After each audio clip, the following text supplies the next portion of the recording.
Annie Fallocat, bonjour. Bonjour. Vous êtes directrice du service de la recherche et de l'innovation à la région Réunion. Vous êtes un petit peu la cheville ouvrière de déplacement de cette délégation de la Réunion à Vivatech. Avant de nous dire exactement en quoi ça consiste, est-ce que vous pouvez nous expliquer quel était l'objectif de la région en emmenant une délégation d'une dizaine de startups comme ça sur le Vivatech à Paris? Un objectif qui est double. Il y a bien sûr un objectif qui s'inscrit dans la politique en matière d'innovation de la collectivité territoriale de la région. Donc c'est une politique d'accompagnement des startups et des entreprises innovantes plus généralement. Parce que du coup on leur met à disposition un espace pour être visible et pour pouvoir justement se faire connaître des investisseurs, des marchés, des clients. Donc élargir vraiment leur horizon. Et c'est un salon de haut niveau. Les personnes qui passent dans ce salon, ce sont des décideurs au sein des entreprises. C'est un salon professionnel, il faut le rappeler, il n'y a pas de public, enfin si demain, samedi. Mais sinon c'est essentiellement vraiment du top niveau exécutif. Donc ce sont les PDG, les directeurs financiers, des gens qui sont capables très vite de provoquer cette décision d'achat, d'investissement. Donc c'est un salon de haut niveau.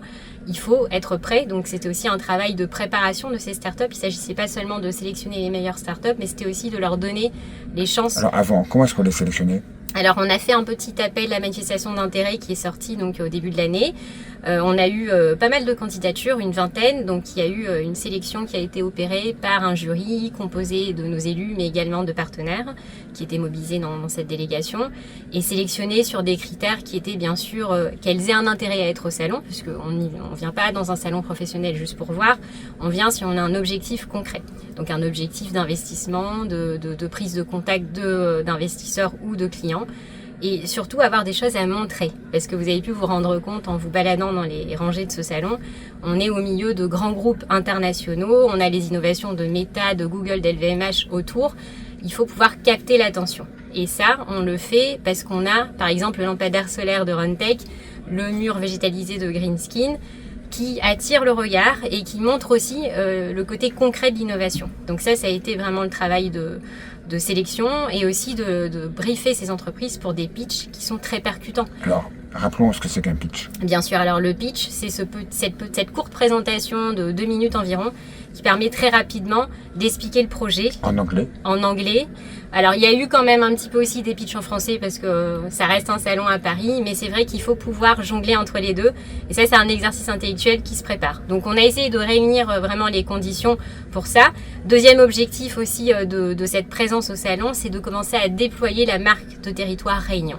C'est une marque qui vient d'être lancée et qui va s'appuyer sur des événements de haut niveau comme Vivatech, mais aussi d'autres événements à venir, pour montrer aussi que derrière la marque Réunion, il y a bien sûr le territoire attractif du point de vue du tourisme, mais aussi un écosystème économique très performant. Et c'est d'ailleurs la bonne surprise là, de ce salon, parce qu'on commence à déployer cette marque.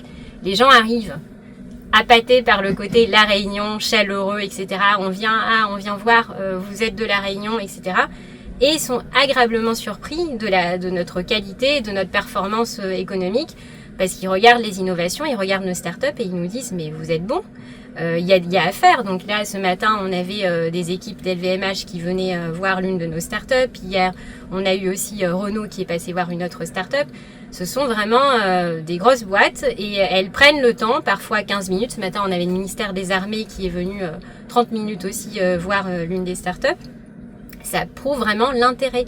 Il n'y a pas à rougir à La Réunion. Je pense qu'on a toujours aussi un petit peu, et c'est culturel, ce complexe, cette légitimité qui parfois est questionnée. Est-ce qu'on est en capacité, nous, de proposer des choses ? Eh bien oui, ce salon montre que La Réunion a sa place dans cet écosystème. Donc maintenant, il n'y a plus qu'à continuer et à transformer les essais à travers les contacts qui se font dans le salon. C'est la deuxième année que la région est présente sur le salon Vivatech. Est-ce que vous avez déjà un retour sur les années précédentes et sur le début de ce salon, parce que maintenant, ça y est, on approche de la fin quand même. Oui. Est-ce que vous pouvez dresser un premier bilan ?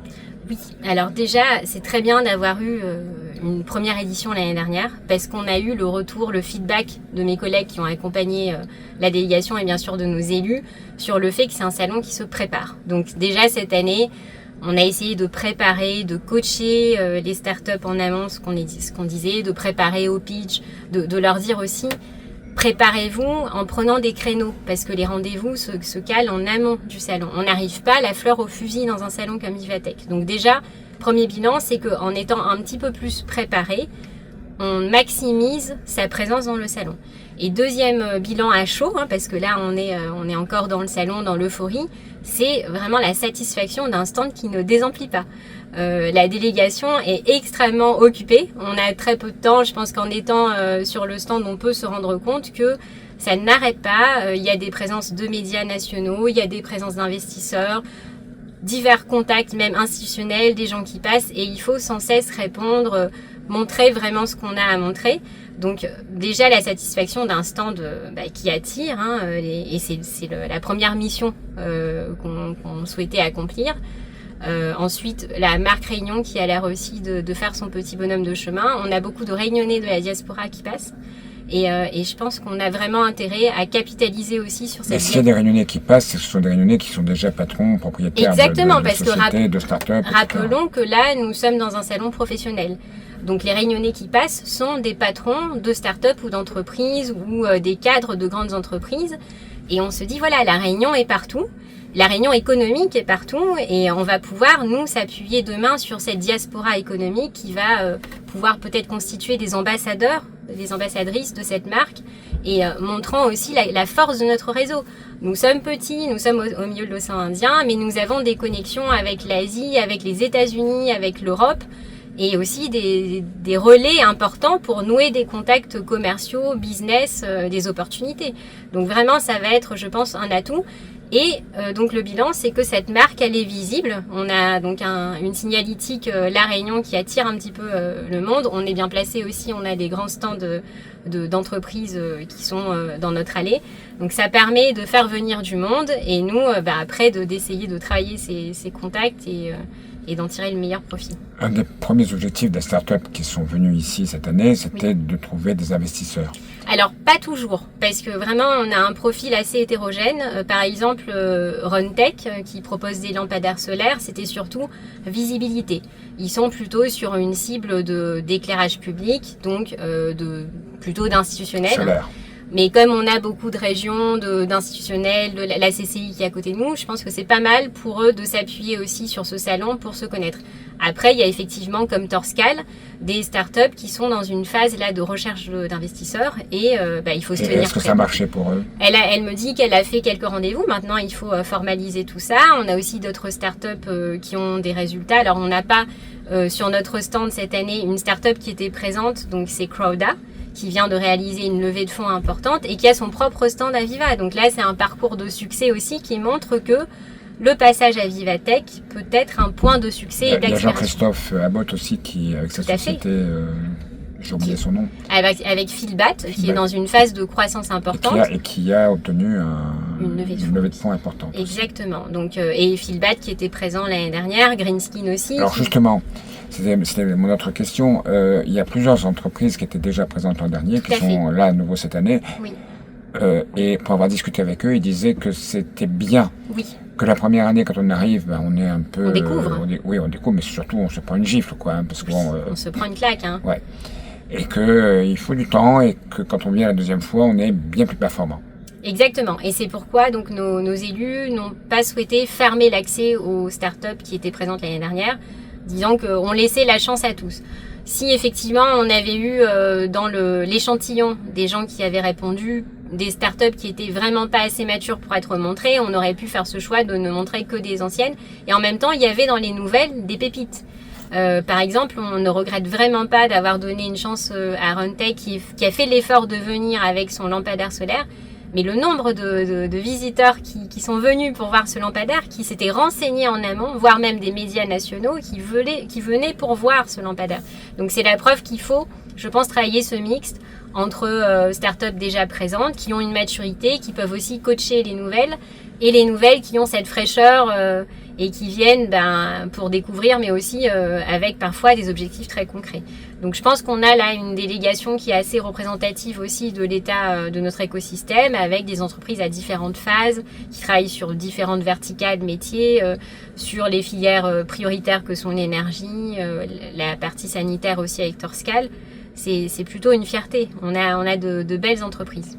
Est-ce qu'on peut déjà annoncer qu'il y aura un Vivatech 3 pour la région Réunion? Ça va être difficile d'y échapper parce que je crois qu'il y a une énergie et une envie de repartir. Maintenant, il faut créer les conditions de succès. Vous avez dit en préambule, nous sommes les chevilles ouvrières, donc on va se remettre au travail dès lundi parce qu'un salon comme celui-là se prépare bien longtemps en avance. Il y a aussi peut-être à construire la sélection, la délégation, peut-être pourquoi pas élargir un peu ce stand, tout en gardant aussi cette qualité de la sélection. C'est-à-dire que ce qui fait aussi la crédibilité de notre stand, c'est d'avoir des entreprises qui sont toutes capables de se défendre et de montrer. Parce qu'il faut faire attention, Vivatech, c'est pas un monde de bisounours. Ah, c'est clair. Il faut vraiment se préparer. Et il y a aussi, bien sûr, l'enjeu, on n'en a pas parlé, de la propriété, de la protection de tout ça. Il faut pas être naïf, hein. Il y a beaucoup de gens qui viennent aussi pour voir, pour espionner, voir pour acheter, etc. Il faut se préparer. Et c'était aussi la sensibilisation qu'on avait menée en amont, préparant nos startups dans ces salons à expliquer leur innovation, mais à les protéger en même temps aussi. Très bien, merci.